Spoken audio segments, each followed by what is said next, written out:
Hello my friends, आप सुन रहे हैं हमारी कहानी ट्रेन वाला प्यार। तो चलिए कहानी को स्टार्ट करते हैं। कहानी का एपिसोड नंबर 3 है। अभी तक आप 2 एपिसोड्स इसके देख चुके हैं। ठीक है, तो चलिए कहानी सुनते हैं। अभी तक आपने कहानी में सुना कि उसे उस लड़के से साथ मिलकर कुछ अजीब सा फील हो रहा था, जो उसने आज तक कभी भी ऐसा फील नहीं किया था। तो सारिका की इस फीलिंग के बारे में जानने के लिए कहानी को स्टार्ट करते हैं। सारिका कहती है, उस लड़के के रहते मेरा कोई कुछ भी नहीं बिगाड़ सकता था। उसे कल रात अपने सो जाने पर बहुत गुस्सा आ रही थी। अगर अपनी नींद पर थोड़ा बहुत काबू रख लेती तो ज़रूर उसका नाम, पता, कॉन्टेक्ट नंबर सब पता कर लेती। फिर उसने अपने आप से ही प्रश्न किया, क्या पता उसकी पहले से ही शादी हो गई हो और उसने यूं ही कह दिया हो कि बात नहीं हो पाएगी, और सारिका इस बात को बहुत ही गंभीरता से ले रही हो। नहीं, ऐसा बिल्कुल भी नहीं हो सकता। वह तो बिल्कुल भी शादीशुदा नहीं लग रहा था। और धीरे से कुछ बोली और फिर उसने अपनी इस दयनीय कंडीशन के लिए उसे खुद पर ही हंसी आ गई। जैसे जैसे समय बीतता जा रहा था, सारिका उस लड़के को भूलने की बजाय और अधिक ज़्यादा मिस करने लगी थी। जब भी वह फ्री होती तो नेट पर आर्मियों की तस्वीरें खोजने लगती या सोशल मीडिया पे अपने मित्रों, अपने फ्रेंड्स या उनके फ्रेंड्स की प्रोफाइल देखने लगती। शायद कहीं भी उस लड़के का घर का पता मिल जाए। यही वह किसी एक नए शहर में जाती तो वहाँ के आर्मी एरिया का 2-4 चक्कर ज़रूर लगाती। क्या पता वह लड़का कहीं दिख जाए। अगर उस लड़के ने इतना भी बता दिया होता कि आगे किस शहर का ट्रेन पकड़ने वाला है तो निश्चय ही वह उसे ढूंढने के लिए उस शहर में भी पहुंच जाती। लेकिन उस पागल ने यह भी तो नहीं बताया कि वह जा कहाँ रहा है। इधर सारिका की फैशन शो की तैयारी भी जोरों शोरों से चल रही थी।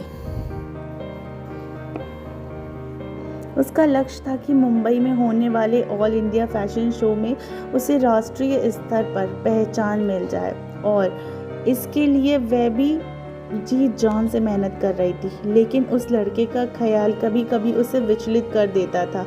उसकी गंभीरता, उसकी एकाग्रता भंग हो जाती थी और बेचैनी ऐसी कि कई बार उसे याद करते करते आंखों में आंसू भी आ जाते थे। उसे बस उस रात अपने सो जाने का बहुत पछतावा था। यह पछतावा धीरे धीरे गहराता जा रहा था। सब कुछ मेरे पास होते हुए भी उस अजनबी की कमी सब कुछ खो जाने जैसी पीड़ा दे रही थी। वह स्वयं भी कुछ समझ नहीं पा रही थी कि उस छोटी सी अधूरी मुलाकात ने उसके ऊपर ऐसा क्या जादू कर दिया था कि 1 साल बीते जाने के बाद भी ना बेचैनी कम हुई और ना ही उसकी याद आना कम हुई।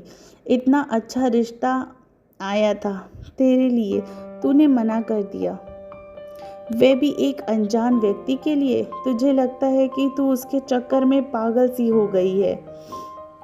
सारिका की सहेली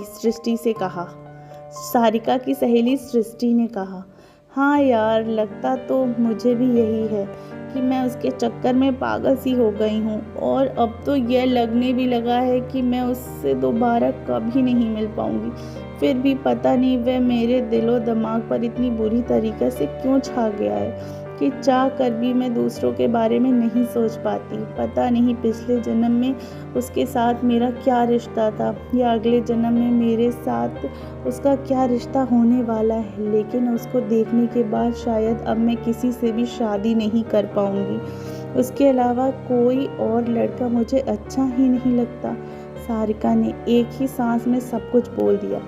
अरे यार, तू एक अजनबी के लिए अपना जीवन क्यों बर्बाद करने की सोच रही है? मेरी बात मान, तो अपनी मम्मी से बात कर और इस रिश्ते के लिए हाँ कर दे, सृष्टि ने समझाया।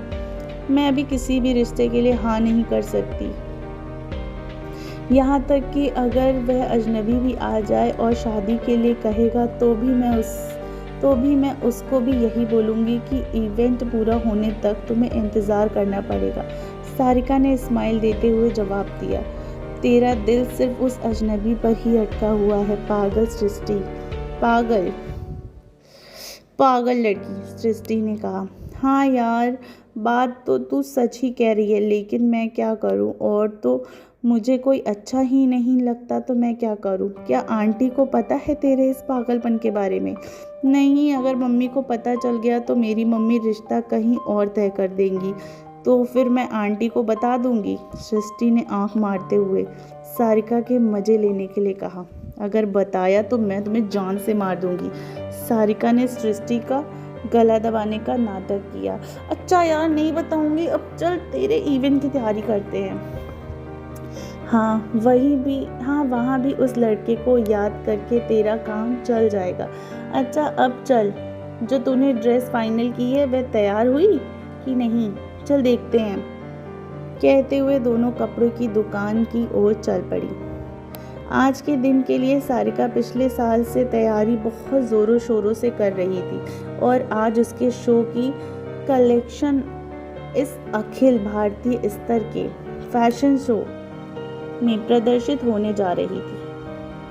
लेकिन खुश होने की बजाय वो बहुत ज़्यादा उदास थी। एक अनजान बेचैनी से उसकी खुशी को ग्रहण लग गया था। जिस फैशन शो में चयनित होने के लिए उसने दिन रात एक करके मेहनत की थी, आज वह वास्तव में उस स्टेज के ऊपर खड़ी हुई थी। तो फ्रेंड्स, आगे की कहानी जानने के लिए आप हमारे साथ यूं ही बने रहिए। क्या सारिका उस लड़के से मिल पाएगी?